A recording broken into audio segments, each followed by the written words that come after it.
Hi, ഞാൻ അഖില ഓമനക്കുട്ടൻ. ഞാൻ കൊല്ലം സ്വദേശിയാണ്. കൊല്ലം കേരളപുരമാണ് എൻ്റെ സ്ഥലം.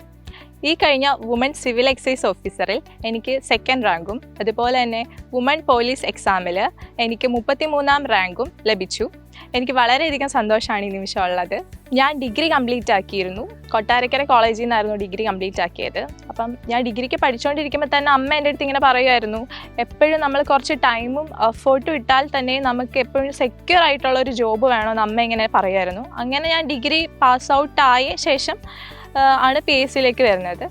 PSC വന്നപ്പോൾ തന്നെ PSC 2 ലെവലിലേക്ക് മാറിയിരുന്നു, പ്രിലിംസ്, മെയിൻസ് എന്നിവയിലേക്ക്.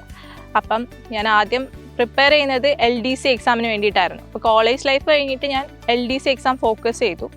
LDC, പിന്നെ അതിൻ്റെ കൂടെ തന്നെ ഉണ്ടായിരുന്ന LGS, പിന്നെ വുമൺ പോലീസിൻ്റെ കഴിഞ്ഞ വർഷത്തെ എക്സാം, അത് 3 ഞാൻ അറ്റൻഡ് ചെയ്തു.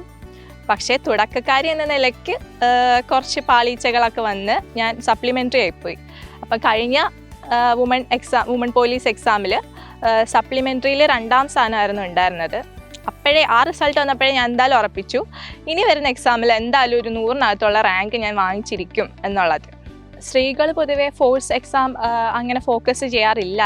ഞാൻ കഴിഞ്ഞ വുമൺ പോലീസിൻ്റെ ലിസ്റ്റിൽ വന്നപ്പോഴാണ് എനിക്ക് സത്യം പറഞ്ഞാൽ യൂണിഫോമിനോട് അത്രയും തീവ്രമായിട്ടുള്ള ഒരു ആഗ്രഹം വരുന്നത്. അങ്ങനെ ഞാൻ മെയിനായിട്ട് ഫോക്കസ് ചെയ്യുന്നതെന്ന് പറഞ്ഞു കഴിഞ്ഞാൽ ഫോഴ്സ് എക്സാമുകളിലോട്ടായി. ഇപ്പം ഞാൻ അതിലേക്ക് കടന്നു വരുന്നപ്പോൾ തന്നെ കുറേ പരിഹാസങ്ങൾ അതിൻ്റെ പേരിലുണ്ടായിരുന്നു. കാരണം സ്ത്രീകൾ ഫോഴ്സിലോട്ട് വരുന്നത് ശരിയല്ല, കാര്യം ഡ്യൂട്ടി ടൈം കുറേ ഉണ്ട് എന്നൊക്കെ ഉള്ളത് കുറേ തടസ്സങ്ങളുണ്ടായി. പക്ഷേ എന്നാലും എൻ്റെ ആഗ്രഹം എന്ന് പറഞ്ഞാൽ ഫോഴ്സിലോട്ടായിരുന്നു. അപ്പോൾ എൻ്റെ സ്റ്റഡി പ്ലാൻ എന്ന് പറഞ്ഞു കഴിഞ്ഞാൽ ഞാൻ ആദ്യം സിലബസ്, ഏത് എക്സാമാണോ ഫോക്കസ് ചെയ്തിരുന്നത് അതിൻ്റെ സിലബസ് പ്രിൻ്റ് ഔട്ട് എടുത്ത് വെച്ചിട്ട് കറക്റ്റ് സിലബസ് ഫോക്കസ് ചെയ്തായിരുന്നു എൻ്റെ പഠിത്തം. അതിനകത്ത് തന്നെ മെയിനായിട്ട് ഞാൻ ഇംഗ്ലീഷ്, മലയാളം, മാത്സ് അതുപോലുള്ള സബ്ജക്ട്സുകൾക്ക് കൂടുതൽ ഇമ്പോർട്ടൻസ് നൽകി. പിന്നെ ഫോഴ്സ് എക്സാം ആകുമ്പോഴത്തേക്കും അതിനകത്ത് സ്പെഷ്യൽ ടോപ്പിക്ക് നല്ല രീതിയിൽ ഇമ്പോർട്ടൻസ് ഉണ്ട്. അതറിഞ്ഞ് ഞാൻ സ്പെഷ്യൽ ടോപ്പിക്ക് ദിവസേന ഒരു 2 മണിക്കൂറോളം അതിന് വേണ്ടിയിട്ട് പ്രിപ്പയർ ചെയ്യുമായിരുന്നു. അത് പഠിക്കാൻ മാത്രമല്ല, കൂടാതെ അതിന് വേണ്ടിയിട്ടുള്ള റിവിഷനും അതിനോടൊപ്പം തന്നെ നടത്തിയിരുന്നു. സ്പെഷ്യൽ ടോപ്പിക്ക് ഞാൻ സത്യം പറഞ്ഞാൽ എൻജോയ് ചെയ്താണ് പഠിച്ചിരുന്നത്. ഞാൻ തന്നെ കോഡുകൾ ഉണ്ടാക്കി ചിത്രങ്ങളിലൂടെയും എല്ലാം എൻ്റെ റൂമിലെല്ലാം ഒട്ടിച്ച് വെച്ച് അങ്ങനെ ഞാൻ എൻജോയ് ചെയ്ത് പഠിച്ചൊരു കാര്യമാണ് സ്പെഷ്യൽ ടോപ്പിക്ക്. GK വരുമ്പം GK ടോപ്പിക്ക് ഞാൻ കംപ്ലീറ്റ്ലി കവർ ചെയ്തിരുന്നില്ല. അതിനകത്ത് തന്നെ PSCയുടെ ഹോട്ട് ടോപ്പിക്സ് എടുത്തിട്ട് അതിനകത്ത് അഡ്വാൻസ് ലെവലിലേക്കാണ് ഞാൻ പഠിച്ചിരുന്നത്. അപ്പം എല്ലാ സബ്ജക്ട്സിനും ഒരേവിധ ഇമ്പോർട്ടൻസ് കൊടുത്ത് GK, Malayalam, maths, English, special topic എല്ലാത്തിനും വളരെയധികം ഇമ്പോർട്ടൻസ് കൊടുത്തു. പിന്നെ അതുപോലെ തന്നെ റിവിഷൻ എന്ന് പറയുന്നത് വളരെ ഇമ്പോർട്ടൻസ് ഉള്ളതാണ്. അപ്പം റിവിഷൻ ടൈം എന്ന് പറഞ്ഞാൽ ആഴ്ചയിൽ ഒരു 2 ദിവസം റിവിഷന് വേണ്ടിയിട്ട് മാത്രം മാറ്റി വെച്ചു. അതിൻ്റെ കൂടെ തന്നെ മോക്ക് ടെസ്റ്റുകൾ ആഴ്ചയിൽ 4 ദിവസം അതിന് വേണ്ടിയിട്ട്, എല്ലാ ദിവസവും അറ്റൻഡ് ചെയ്തില്ലെങ്കിൽ കൂടി മോക്ക് ടെസ്റ്റുകൾ എന്തായാലും ആഴ്ചയിലും അറ്റൻഡ് ചെയ്യുമായിരുന്നു.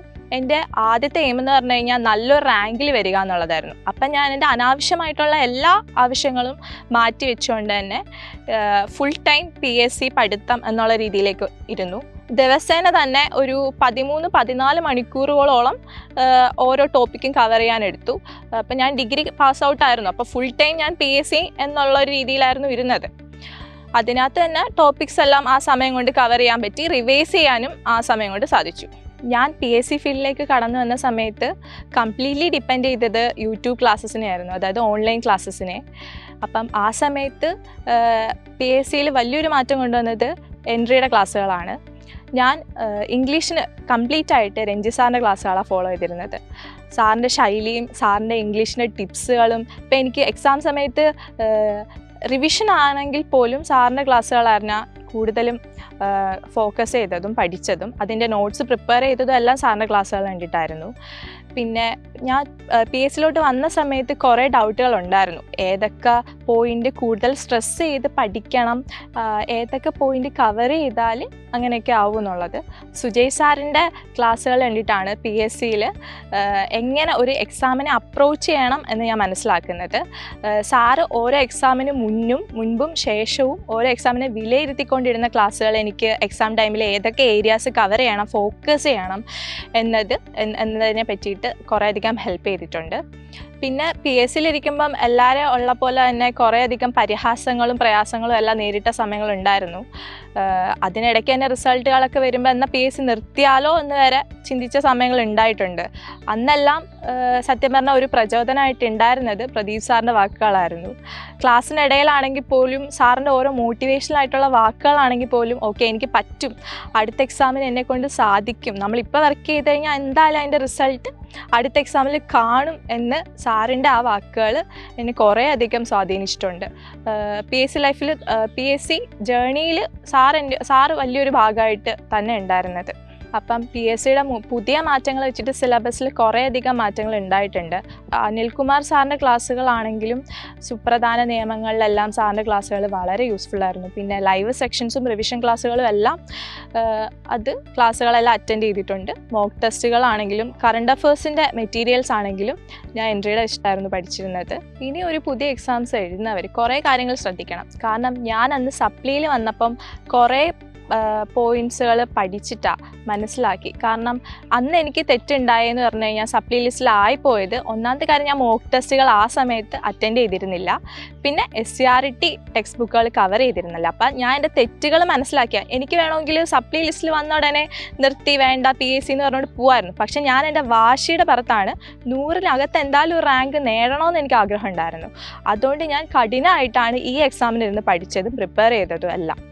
അപ്പം ഞാൻ പഠിച്ച സമയത്ത് ഈ എക്സാമിന് ഞാൻ മാറ്റം വരുത്തിയെന്ന് പറഞ്ഞു കഴിഞ്ഞാൽ എൻ്റെ മോക്ക് ടെസ്റ്റുകൾ, ഇഷ്ടം പോണക്ക് മോക്ക് ടെസ്റ്റുകൾ ഞാൻ ഇതിനകത്ത് ഉൾപ്പെടുത്തി.